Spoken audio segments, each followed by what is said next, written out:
Si Jalen Brunson ay isa sa mga patunay na hindi hadlang ang tangkad para maabot ang pangarap.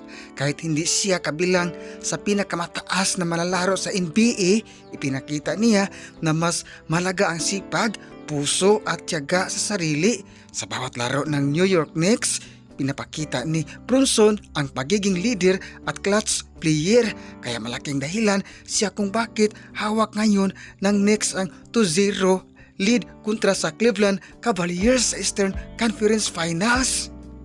Mga idol, ngayong Game 3 laban sa Cavaliers, siguradong mas matindi ang laban dahil gustong bumawi ng Cleveland sa kanilang home court. Pero para kay Brunson, hindi malaga kung gaano katangkad o gaano kahirap ang sitwasyon. Ang importante ay hindi ka susuko sa pangarap mo at huwag kang aaray sa mga pagsubok na dumating sa iyong buhay. Isa siyang inspirasyon sa lahat ng kabataan na nangangarap maging matagumpay.